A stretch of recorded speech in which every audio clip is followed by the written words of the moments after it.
কখনো কোনো বাসা অনেকদিন পরিত্যক্ত থাকার পর সে বাসাতে ওঠা উচিত না। সেদিন ফকফকে জোছনা ছিল। সেমিস্টার ফাইনাল শেষ হয়েছে। বন্ধুরা সব মেসেজ ছাদে উঠে আড্ডা দিচ্ছি। দীপু আমার বন্ধু, এখন বেসরকারি এক ব্যাংকে সিনিয়র অফিসার পদে আছে। চুপচাপ বসেছিল। ও সবসময়টাই চুপচাপ থাকে। তো আমরা আড্ডা দিতে দিতে ভূতের গল্প বলা শুরু করলাম। অনেক অনেক ভূতের গল্প বলি, কিন্তু ভয়টা ঠিক জমে না। গল্পগুলো সব একঘেয়ে। এর নানা মাছ আনতে গিয়ে কাকে দেখেছে, ওর দাদা রাতে হাঁটতে গিয়ে কাকে দেখেছে, এসব আর কি। নিজেকেও ভূত দেখেনি। ভূতের গল্প বলতে গিয়ে সবাই হাসাহাসি করছে। দীপু হঠাৎ বলল, একটা গল্প বলি তোদের। আমরা জিজ্ঞেস করলাম ভূতের কিনা। দীপু বলল, জানি না, বলি বুঝতে পারবি হয়তো। আমরা মনোযোগ দিলাম দীপুর গল্প শোনার জন্য। ও সাধারণত খুব একটা গল্প বলে না। যখন বলে তখন নিশ্চয়ই সিরিয়াস কোনো গল্প। এখানে বলে রাখি, দীপুর আসল নামটা এখানে নিয়ে নেই। ওর আসল নামে গল্প বলা হবে, এতে দীপুর খুব আপত্তি। গল্পটা পাবলিকলি বলা হবে, এটা ওর পছন্দ না। গল্পটা ওর অনুমতি না নিয়েই বলা। আশা করি দীপু গল্পটা পড়বে না। পড়লে ওর সাথে সম্পর্কটা কেমন হবে জানি না। যাই হোক, দীপুর জবানিতে ওর গল্পটা বলি। আমরা তখন আমাদের নতুন কেনা ফ্ল্যাটে উঠেছি। ফ্ল্যাটটা বেশ বড়, 3টা বেডরুম, একটা ড্রয়িং আর একটা ডাইনিং। আব্বু আম্মু নিল একটা বেডরুম। আমি আর আমার ছোট ভাইকে দেওয়া হলো আব্বু আম্মুর পাশের বেডরুমটা। আর একটা রুম খালি পড়ে রইল, ওখানে কোনো গেস্ট এলে উঠতে দেওয়া হবে। আমরা বাড়িটায় ওঠার আগে বাড়িটা 1 মাসের মতো খালি পড়েছিল। তখন অনেকের কাছে শুনেছিলাম কোনো বাড়ি খালি পড়ে থাকলে নাকি ওখানে ওঠার আগে মিল্লাত পড়ে উঠতে হয়। খালি বাড়িতে নাকি খারাপ জিনিস বাসা বাঁধে। এইসব যদিও আমরা তেমন বিশ্বাস করি না, তবে বাড়িতে ওঠার পরপরই বড় করে মিল্লাত দেওয়া হলো। পুরো অ্যাপার্টমেন্টের সবাইকে মিলাতে দাওয়াত দেওয়া হয়েছিল। সবাই এসেছিলেন মিলাতে। বাড়ির পাশের মসজিদের ইমাম সাহেব নিজে মিল্লাত পড়িয়েছিলেন। বেশ ভালো মতো পড়িয়েছিলেন। আমরাও নিশ্চিন্ত হয়ে রইলাম। খারাপ কিছু বাসা বাঁধলেও এখন বাসা থেকে পালিয়ে যাওয়ার কথা। বাড়িটায় উঠেছি 1 মাসের মতো হয়েছে। এক রাতে আমি পড়ছি, গড়িতে তখন 1টার মতো বাজে। তপু মানে আমার ছোট ভাই ঘুমিয়ে গেছে। পাশের রুমে আব্বু আম্মুরও ঘুম। আমি একটু ঘুম ঘুম পাচ্ছিল। টেবিলে বসেই ঝিমুচ্ছিলাম। হঠাৎ শুনি কে যেন সামনে ড্রয়িং রুমে হাঁটছে। আব্বু আম্মু মাঝে মধ্যে ঘুম ভেঙে গেলে ড্রয়িং রুমে এসে পানি খায়। আমিও ভাবলাম হয়তো আব্বু আম্মুর মধ্যে কেউ একজন উঠেছে। আমারও তখন একটু বাথরুমে যাওয়ার দরকার, তাই আমি রুম থেকে বের হলাম। ড্রয়িং রুমটা অন্ধকার। আমার ঘর থেকে আসা আলোয় ঘরটা আবছাভাবে আলোকিত হয়ে আছে। ড্রয়িং রুমে পেরিয়ে বাথরুমে যেতে হয়। তো আমি ড্রয়িং রুমে এসেছি, ভাবলাম আব্বু আম্মু কাউকে তো দেখবো। দেখি একজন হাঁটছে। অন্ধকারে আব্বু না আম্মু বুঝলাম না। লম্বা দেখে মনে হলো আব্বু। সে হেঁটে হেঁটে আমাদের সেই খালি রুমে ঢুকে পড়লো। আমার একটু অদ্ভুত লাগলেও, যদিও আব্বুর তো এত রাতে ওই রুমে ঢোকার কথা না। তাও ব্যাপারটা পাত্তা না দিয়ে বাথরুম সেরে এসে রুমে পড়ার টেবিলে বসলাম। পড়তে পড়তে জীবনের মতো এসেছে। দরজার দিকে তাকিয়েছি। হঠাৎ দেখে একটা মাথা দরজা থেকে উকি দিয়ে আমার দিকে তাকিয়ে আছে। হাসছে সে।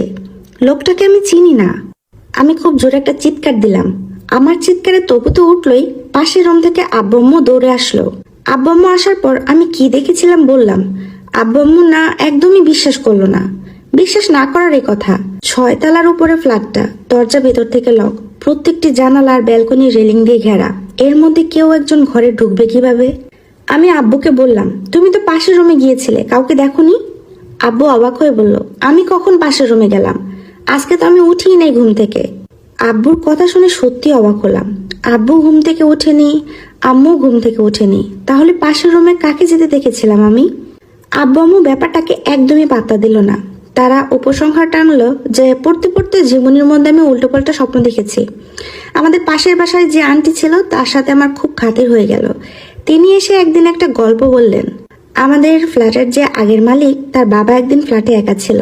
পরদিন সকালে ফ্ল্যাটের মালিক অনেকক্ষণ ডাকাডাকি করার পরও ভেতর থেকে তার বাবা দরজা বন্ধ করে রেখেছিল। দরজা শেষে ভাঙতে হয়েছিল। ভেঙে দেখা গেল তিনি ড্রয়িং রুমের মেঝেতে পড়ে আছেন। মুখে ভীষণ আতঙ্কের ছাপ। কি দেখে যেন ভীষণ ভয় পেয়েছেন। তার শরীরে প্রাণের স্পন্দন নেই। আগের রাতে নিচতলার ফ্ল্যাটের লোকেরা নাকি শুনতে পেয়েছিল অনেক লোক একসাথে হাঁটাহাঁটি করলে যেমন শব্দ হয়, তেমন শব্দ হচ্ছিল উপরতলার ফ্ল্যাটে। অথচ ফ্ল্যাটে সে ফ্ল্যাট মালিকের বাবা ছাড়া আর কেউ থাকে না। তিনি যে কাউকে ডেকে এনেছিলেন ফ্ল্যাটে, এটারও প্রমাণ নেই। আমরা ফ্ল্যাটটায় থাকছি। একদিন তপু আমাকে বলে, ভাইয়া, আমাদের ফ্ল্যাটে আমরা ছাড়াও আর কারা যেন থাকে। তপু খুব সিরিয়াস ধরনের ছেলে, পড়ালেখায় আমার থেকেও ভালো, সাহস আমার থেকে অনেক বেশি। আমার সাথে কখনোই ফাজলামো করে না। আমি বললাম, তুই কেমনে বুঝলি? ও বলল, কালকে রাতে বাথরুম করতে উঠেছিলাম, তখন ওই খালি রুমটা থেকে শব্দ আসছিল। অনেক মানুষ একসাথে কথা বলে যেমন একটা শব্দ আসে না, তেমন একটা শব্দ। আমার মনে তখন ওই খালি রুমটা নিয়ে একটা ভয় তৈরি হলো। এরকম ভয় আর কখনো কোনো কিছু নিয়ে হয়নি। আমার এক বন্ধু ছিল সাইদ, ওর এই জিন নিয়ে খুব আগ্রহ ছিল। ও একবার বলেছিল জিন আর মানুষ নাকি একই জায়গাতে থাকে, অর্থাৎ আপনি যে বাসাটাতে এখন আছেন, যে রুমটাতে আছেন, সেখানে এখন জিনেরাও আছে। তবে তাদের ডাইমেনশন আর আমাদের ডাইমেনশন আলাদা বলে আমরা তাদেরকে দেখতে পাই না। তবে মাঝে মাঝে এই দুই ডাইমেনশনের ইন্টারঅ্যাকশন হলেই তখন আমরা পরস্পরকে দেখতে পাই। এই জন্য এত জিন বা ভূত দেখার ঘটনা ঘটে। আমি ওর কথা শুনে হেসে ফেলেছিলাম, একদমই বিশ্বাস করি নাই। 2007-এ কয়েকটা কারফিউ এসেছিল। এমন এক কারফিউ রাতে বাবা বাড়ি আসতে পারেন নাই।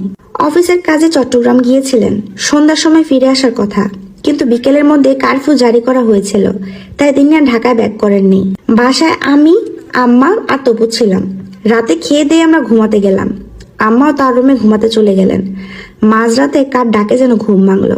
তাকিয়ে দেখি আম্মা আমাদের বিছানার কাছে এসে ফিস ফিস করে ডাকছেন। আম্মার মুখে ভয়ে আতঙ্কে এতটুকু হয়ে গেছে, চোখে পানি। আম্মাকে এমন ভয় পাওয়া অবস্থায় আমি আর কখনোই দেখিনি। আমাকে জিজ্ঞেস করলাম কি হয়েছে। আম্মু বলল, বাবা পাশের রুমে কারা যেন কথা বলছে। আমার শুনে খুব ভয় লাগলো, একটু কান পাতলাম। নিঝুম চারদিক, এই নীরবতার মাঝে কথা বলার শব্দ পাওয়া যাচ্ছে। পাশের রুমে আসলে কারা যেন কথা বলছে। আমি উঠে বললাম, চলো দেখে আসি। আম্মা যেতে রাজি হচ্ছে না, ভয় পাচ্ছে।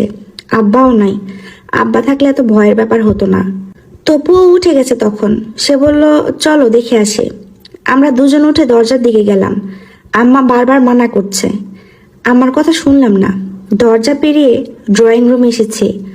অন্ধকার, অন্ধকার একটু চোখটা শুয়েছে, দেখি মানুষ। সেই অন্ধকার রুমের সামনে 5টা মানুষ দাঁড়িয়ে আছে, সবাই কেমন যেন উঁচু। ওরা আমাদের দিকে আগাতে শুরু করলো। আমি আর তপু ঘরে ঢুকে দরজা লাগিয়ে দিলাম।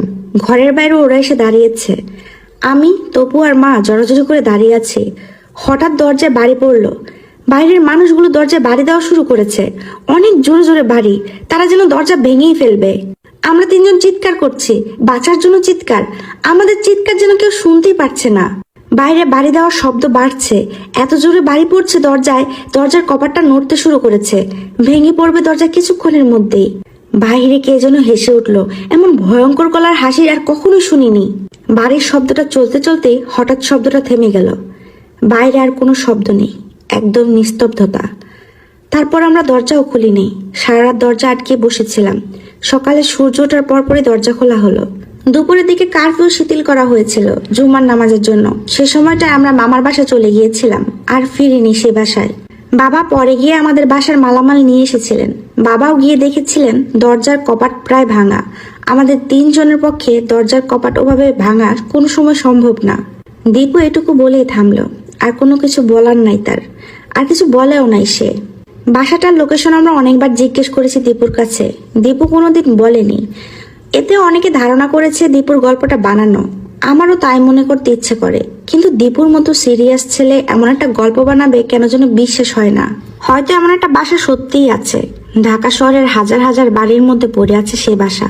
হয়তো আমি নিজেই সে বাসায় থাকি এখন, আমি জানি না। হয়তো এই গল্পটা যিনি পড়ছেন তিনি সে বাসাতেই আছেন, তিনি নিজেও জানেন না। কিছুদিন পর জানবেন।